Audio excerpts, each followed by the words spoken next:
What's up, everybody? Today, you're here with the Gold Watt and Richardson Hitchins. He is an emerging star in the boxing world, known for his remarkable skills and impressive record. As of now, he holds an undefeated status with 17 wins, 7 of which are by way of knockout. He won the U.S. WBC Super Lightweight title in February 2023. He also competed in the 2016 Olympics in Rio. And he is a prime example of when it gets dark, he never gave up, just to catch the light at the end of the tunnel. And now his vision is clear as day. We appreciate you for this interview. Thank you for coming. Appreciate it. Yeah, I really appreciate you this too. Do you know what your name means? What my name is? Yeah. My name is Richardson Hitchins. Like, do you know what it means though? I don't know, but I think I got a cool last name for it being Hitchins. So I don't really know what it means though. All right.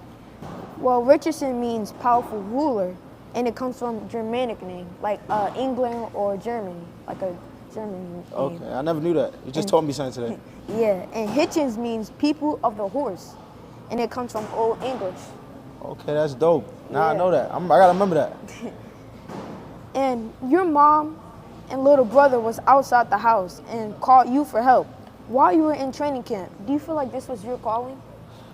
Yeah, I was in training camp to go to the 2016 Olympics. I was in the Olympic Training Center, I want to say 2016 in Colorado Springs. And I got a phone call that my mom got evicted and was, her and my little brother was outside my apartment.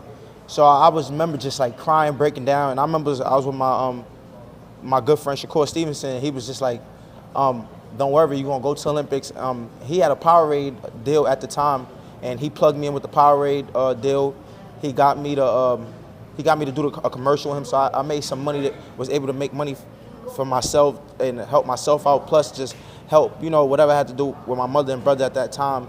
And it was just motivation to always keep going, always keep pushing, because I never want to go back to that. Well, I'm glad you took the positive out of it, not the negative. Most people they probably wouldn't even fall in the Olympics. They probably would have flew out to help their mom and dad, but you helped them, but in your own way. Yeah, it definitely was I want to say, a delayed gratification type of thing. It took time. I wanted to though. I wanted to just turn professional. I didn't want to go to Olympics and none of that, but I had people in my ear. There was a lady from USA Boxing.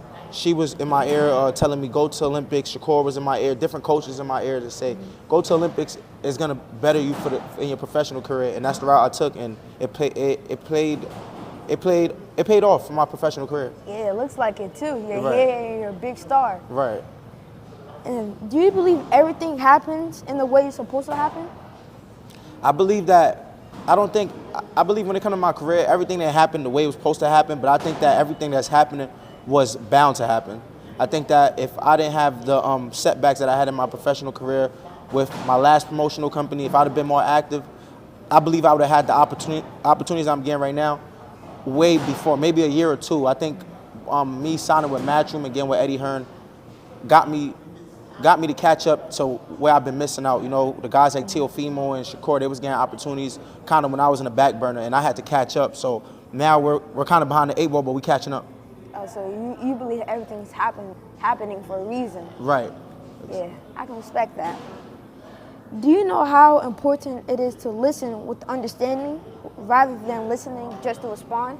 Of course, I learned that growing up. When you're younger, like I learned that more like just in life. Like my coach, always used to tell me,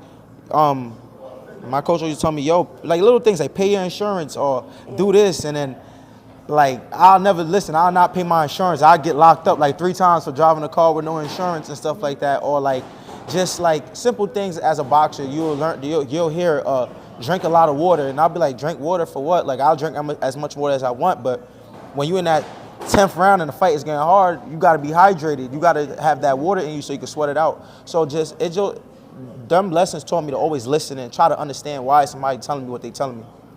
Yeah, so when you listen to people, they always have a reason. What you see in the fight, people, they see outside the fight, you don't see in the fight. Right, exactly. Yeah, and that happens, and I learned that lesson too. Yeah.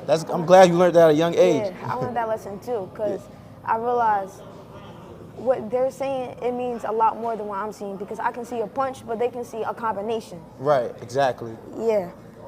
And taking boxing out of the equation, have you ever thought, what was your purpose for being here?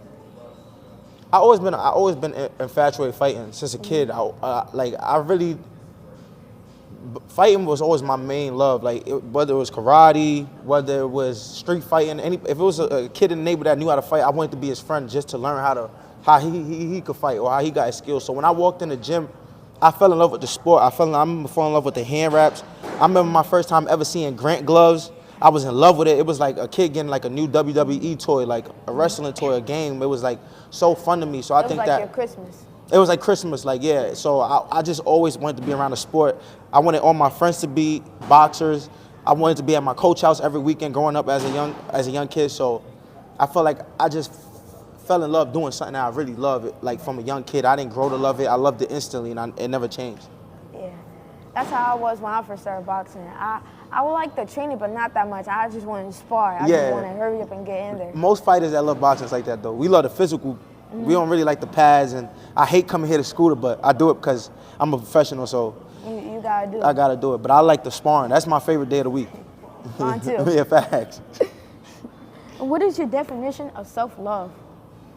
Self-love is taking care of yourself, doing everything that's best for yourself to better you. Because in the Bible, they say self-preservation is a must. So you got to come first. So just everything to better you as far as a person. I learned that. I'm still learning that, you know, just everything when it comes to self-care and just putting yourself first. Because if you don't put yourself first, you can't help others. You know what I'm saying? If you're sick right now, you can't help others. You can't help your family or be there for people. So you got to put yourself first. Yeah, first you got to help yourself before you help others. Right. Yeah, I believe self-love is the highest frequency to get what you want. Right. Yeah, because you always got to know what you want before others.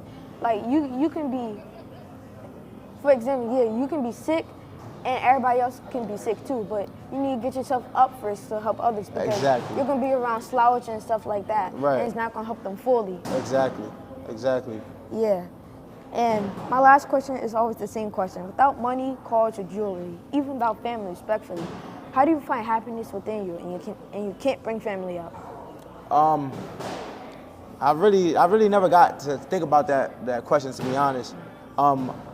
I think that's something I got to really reflect on and, you know, really think. But I feel like I find happiness just with my life, period. You know, like boxing, just with the sport, you know, chasing something that I really love. I think that from what I can remember, boxing always been something that made me happy. Like from day one, just knowing I'm doing something that I really love. I never really like the cars, the everything that come with it is cool, but without that, I think the closest thing to answering your question would be my passion. You know, something I truly love, which is boxing. All right. Well, you heard it from the man himself, Richardson Hitchins. I Yes, appreciate sir. it. And y'all don't miss my fight, December 7th, live on DAZN versus Leon Parrow for the IBF World Championship. And don't miss it. Yes, sir. All right. Thank you. Appreciate it.